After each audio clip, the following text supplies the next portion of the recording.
ಮಹರ್ಷಿ ವಾಲ್ಮೀಕಿ ಜಯಂತಿ ತಾಲೂಕು ಆಡಳಿತ ಹಾಗೂ ಸಮಾಜ ಕಲ್ಯಾಣ ಇಲಾಖೆಯ ಸಂಯುಕ್ತ ಆಶ್ರಯದಲ್ಲಿ ಜರುಗಿದ ಮಹರ್ಷಿ ವಾಲ್ಮೀಕಿ ಜಯಂತಿ ಅದ್ದೂರಿಯಾಗಿ ಆಚರಣೆ ಮಾಡಲಾಯಿತು.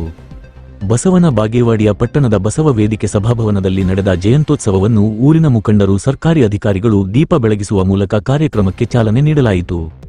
ತಾಲೂಕು ದಂಡಾಧಿಕಾರಿ ವೈಎಸ್ ಸೋಮನಕಟ್ಟಿ ಅವರು ವಾಲ್ಮೀಕಿಯವರ ಬಗ್ಗೆ ವಿಸ್ತಾರವಾಗಿ ಮಾತನಾಡಿದರು.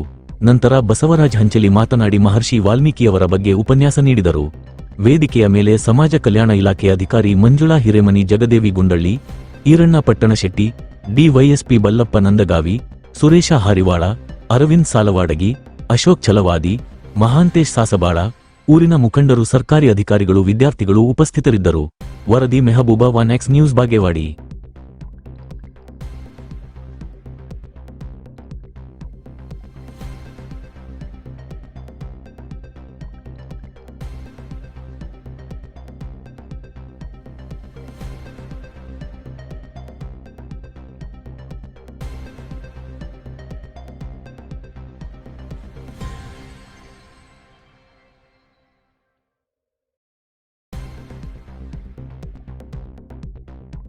ಇವತ್ತು ಸೀಮಿತವಾಗಿ ನಾವು ಅವರನ್ನ ಗೌರವಿಸುವ ಕೆಲಸವನ್ನು ಮಾಡ್ತಾ ಇದ್ದೀವಲ್ಲ, ಆಗ ನಾವೆಲ್ಲ ನೆನಪಿಟ್ಕೊಳ್ಬೇಕಾದ್ರೆ ನಮ್ಮ ದೇಶದಲ್ಲಿ ಇವತ್ತಿಗೂ ಕೂಡ ಯಾಕೆ ಜಾತೀಯತೆ ಇದೆ, ಯಾಕೆ ಧರ್ಮದ ಹೆಸರಿನಲ್ಲಿ ಸಂಘರ್ಷಗಳು ನಡೀತಾವೆ, ಅಥವಾ ಯಾಕೆ ಸಮಾಜದಲ್ಲಿ ಅರಾಜಕತೆ ಹೇಳುವಂಥದ್ದು ಏನು ಅಂದ್ರೆ, ರಾಮನ ರಾಜ್ಯ ಅದು ಭಾರತ ಅಂತ ಹೇಳಿ ಗೌರವಿಸ್ತಾ ರಾಮನನ್ನ ಆರಾಧಿಸುವ ಈ ನೆಲದಲ್ಲಿ ಬಹುಶಃ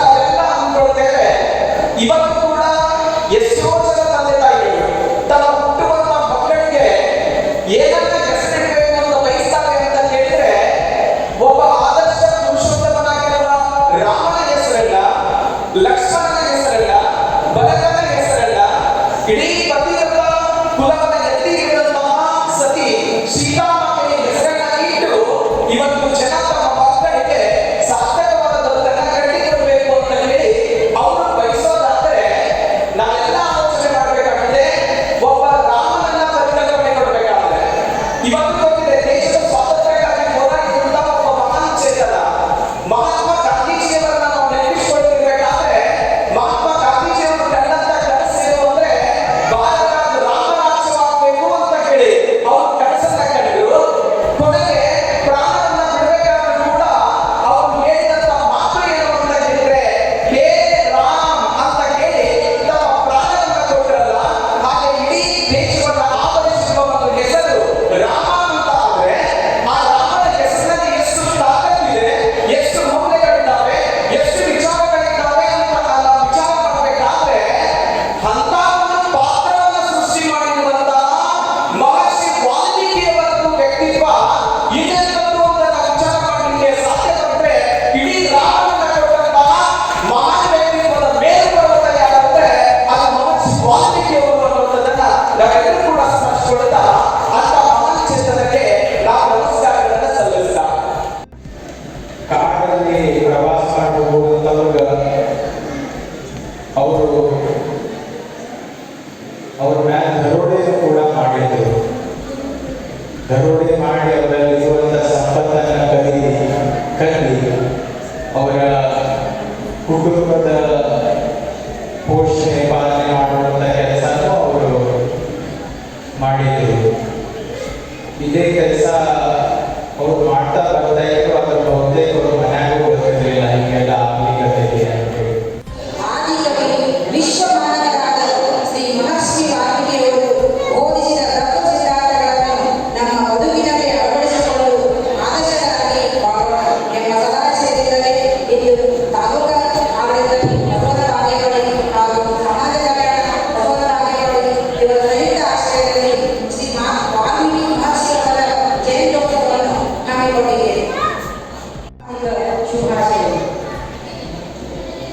ಜಗತ್ತು ಭಾರತ ದೇಶವನ್ನು ಪೂಜ್ಯ ಭಾವನೆಯಿಂದ ಕಾಣುವುದು ಎರಡು ವಿಷಯ. ಒಂದು ಆಧ್ಯಾತ್ಮ, ಇನ್ನೊಂದು ಮನುಕುಲದ ಸಂಸ್ಕೃತಿಯ ಪ್ರತೀಕವಾದ ಮಹಾಕಾವ್ಯಗಳಾದ ರಾಮಾಯಣ ಮತ್ತು ಮಹಾಭಾರತ ನಿರೂಪಿತಗೊಂಡ ಬಗೆ. ರಾಮಾಯಣ ಎಂದರೆ ಮಹರ್ಷಿ ವಾಲ್ಮೀಕಿ, ಮಹರ್ಷಿ ವಾಲ್ಮೀಕಿ ಎಂದರೆ ರಾಮಾಯಣ. ಸತ್ಯಶೀಲನು, ನ್ಯಾಯನಿಷ್ಠನಿಗೂ ಪ್ರತಿಭಾ ಸಂಪನ್ನನೂ ಆದಂತಹ ರಾಮನನ್ನು ಸೃಷ್ಟಿಸಿ ಭಾರತೀಯರ ಹೃದಯವನ್ನು